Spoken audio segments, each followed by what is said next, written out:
Hey guys, well, I thought I'd do a quick video here just talking about a couple topics that might be of interest. And what I've got for you is no less than three, perhaps more, actually probably just about exactly three, not causes for concern, but perhaps question marks is a better way to put it, on the Packers offense. And I know that is going to be a topic of controversy. Most people in Packer Nation, me being one of them, are extremely excited about what this Green Bay offense can be this year, taking a step forward even from last year, we think. And so what could there possibly be to question? We brought in Martellus Bennett, we brought in Lance Kendricks, Ty Montgomery's had an offseason, blah, blah, blah, blah, blah. We've got a huge wide receiver core that's very deep. We've got two more rookies to add to that in Yancey and Dupree. What could I possibly find wrong with the Packers offense right now? And really, it's not anything that I'm finding wrong. It is just a few things that I was thinking about today that I think might temper our enthusiasm and not make our expectations go too high, off the charts, so to speak. Of course, that's impossible as Packer fans, but a few things that popped into my mind.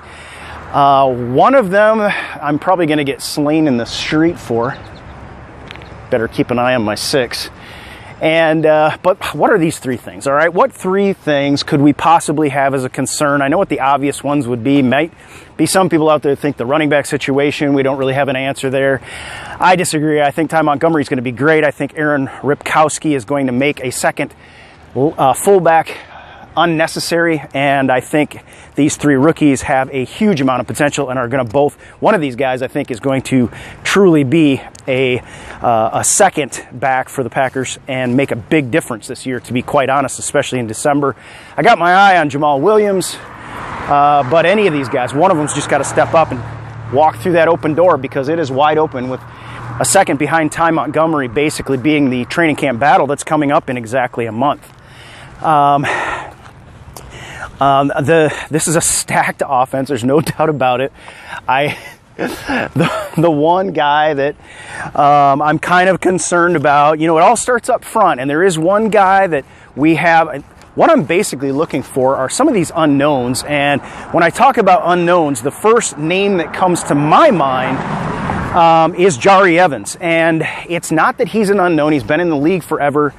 He's a six-time Pro Bowler. He's a big, mauling offensive guard, and presumably a perfect fit on the Packers' offensive line. He's a veteran guy, oldest dude on the team, however, and he is a bit of a question mark. I know, and I do believe he's going to plug in just perfectly fine to the Packers' run game, but we don't know how Jahri Evans is going to adapt to an Aaron Rodgers run passing attack. It's going to be a different experience for him. And frankly, I don't think it plays to his strengths, because Aaron Rodgers, when Aaron Rodgers gets the ball out fast, within that 2.5 second window, his passer rating's off the charts, like 114 something. However, we all as Packer fans know that Aaron Rodgers quite often is known for extending plays, and he does that because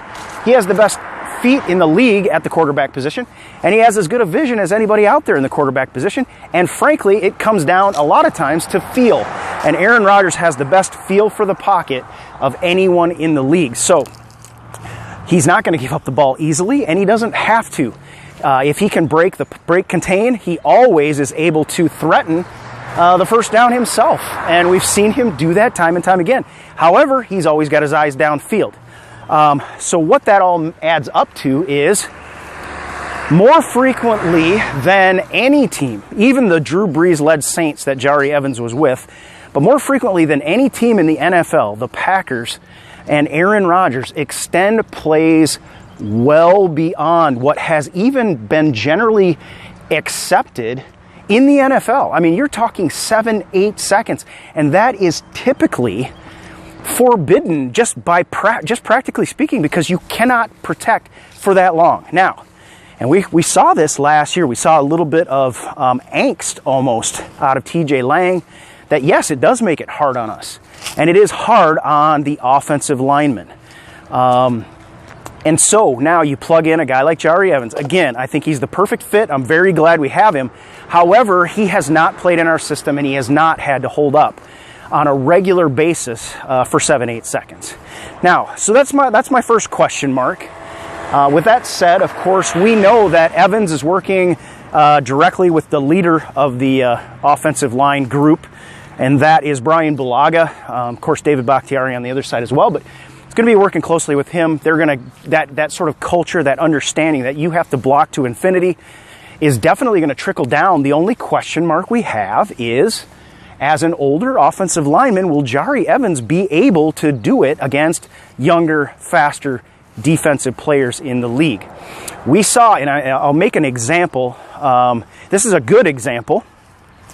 We saw how important this extending the play was, and in particular what happens when the play is extended is that offensive linemen end up having to block in space.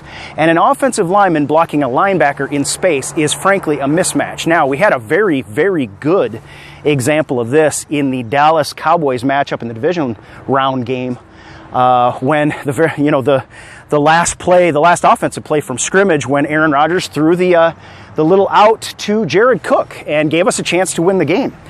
And who ended up singled up on a linebacker out there? It was Lane Taylor, our brand new guard that many of us were concerned about at the beginning of the season. However, Taylor talked about it afterwards, just how difficult it is when you are an offensive lineman, a guard in particular, and who isn't used to having to move, more of a phone booth guy, and ends up singled up against a linebacker in space who is hunting the quarterback.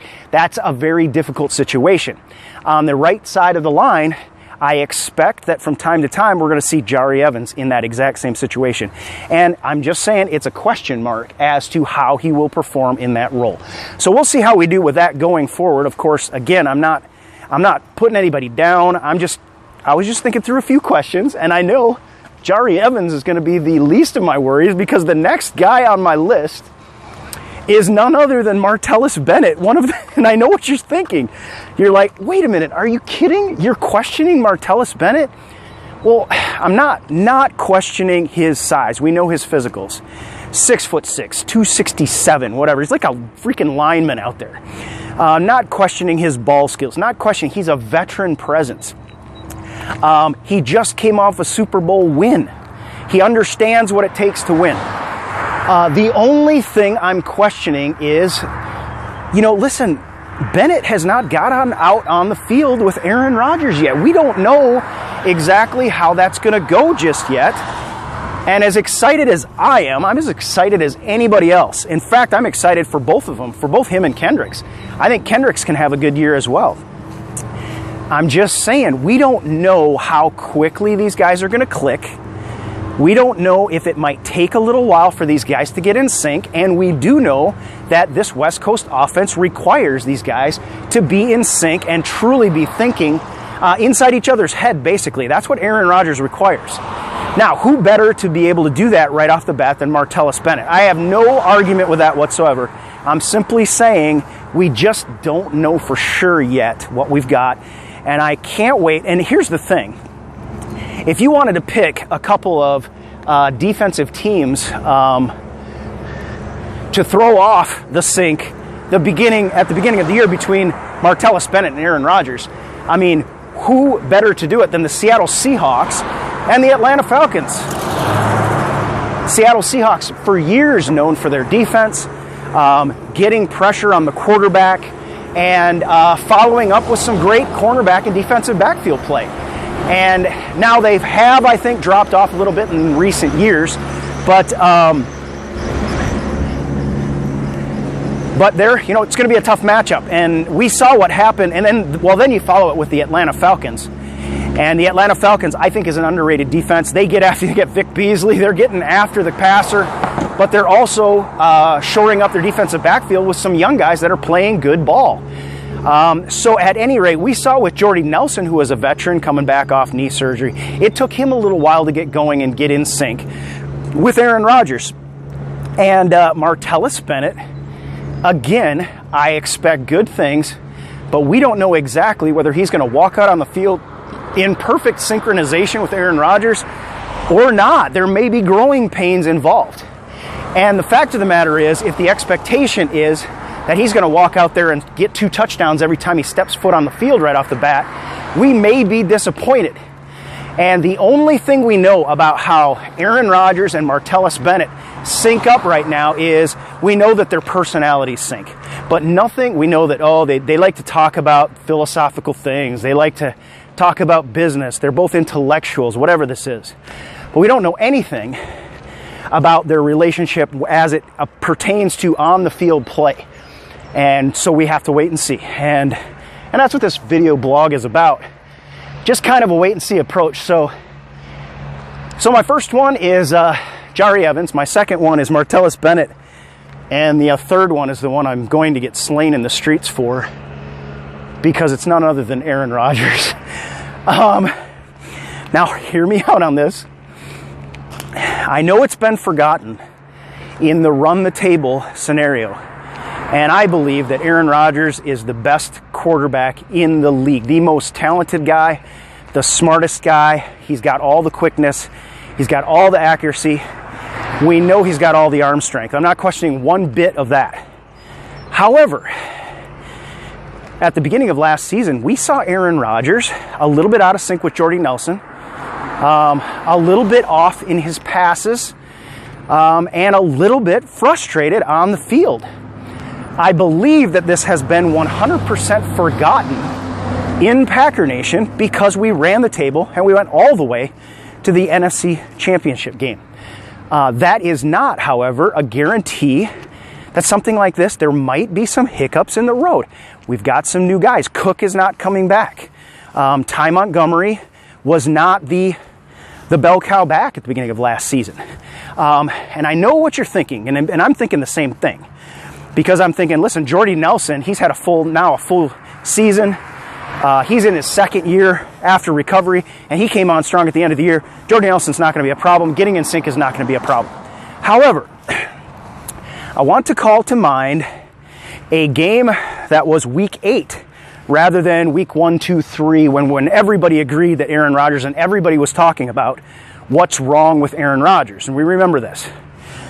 This Week 8 matchup was with the Atlanta Falcons, and I want to bring all of your memories back to the final offensive series in that game. Remember, we lost the game by 1 point. It was a hard-fought, it was a brilliant game in a lot of ways. Packers were beaten up on offense, no Ty Montgomery, no Jared Cook.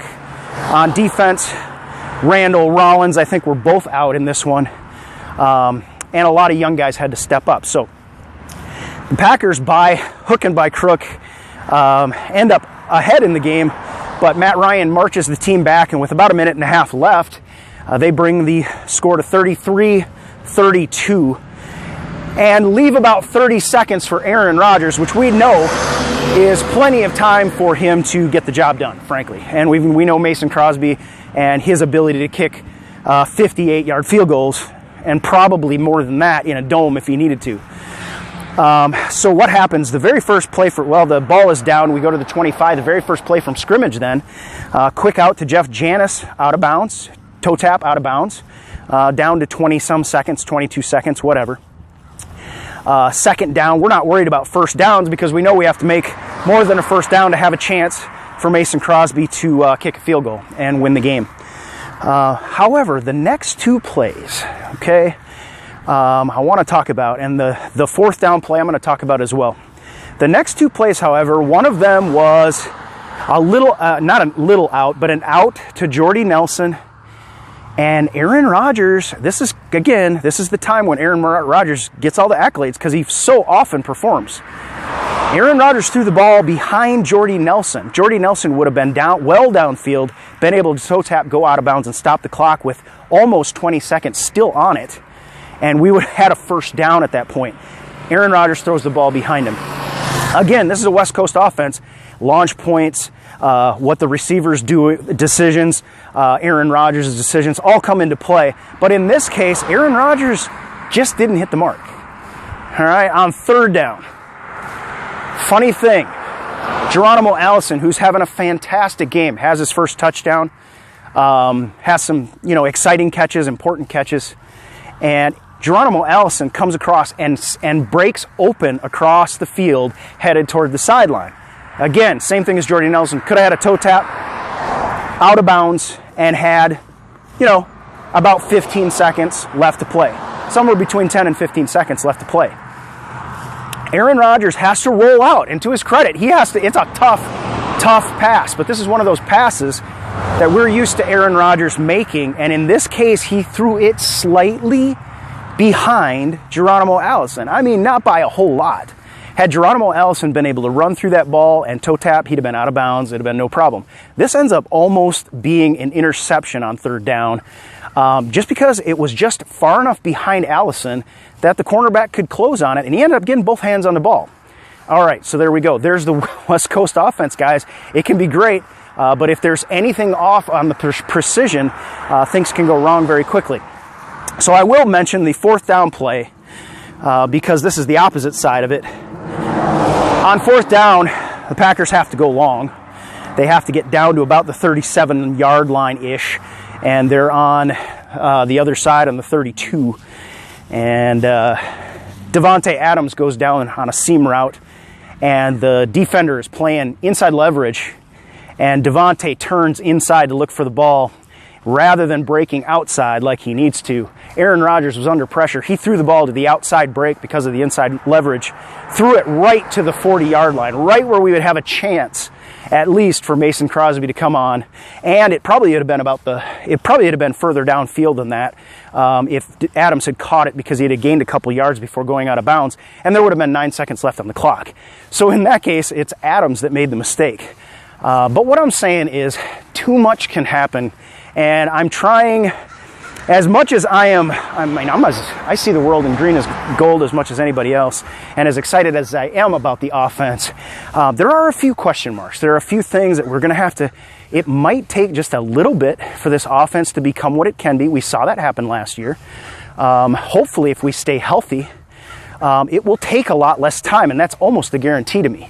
If this offense can stay healthy, most of these guys have played together for much longer at this point, and I think it bodes very, very well for us because I think Aaron Rodgers is going to click. Obviously, he's got the stalwarts in Jordy Nelson, Davante Adams, Randall Cobb, and now even Geronimo Allison, to be honest.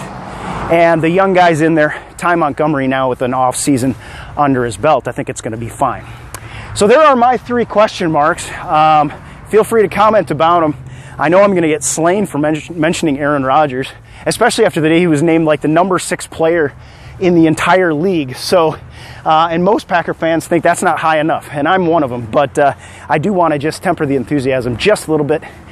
And I can't wait for training camp, because training camp, the preseason, hopefully McCarthy puts our starters in a little more this preseason. And I think if we do that, a lot of these small question marks, 3 small question marks that I've talked about right now, will quickly go away. So that's what I'm hoping for. Of course, the risk in that then is hopefully nobody gets hurt. So, all right, well, that's going to do it for now. I just thought I'd jump on and talk about a few things while I was wandering around the neighborhood. I will catch you guys later. I don't know when. If you want, jump into Good Packer Nation Morning. I do a live show Monday through Friday, 9 a.m. Central, 10 a.m. Eastern, and we will be talking about everything related to the Packers. This offseason, it's a month to go before training camp. I'll talk to you again soon. Go Pack.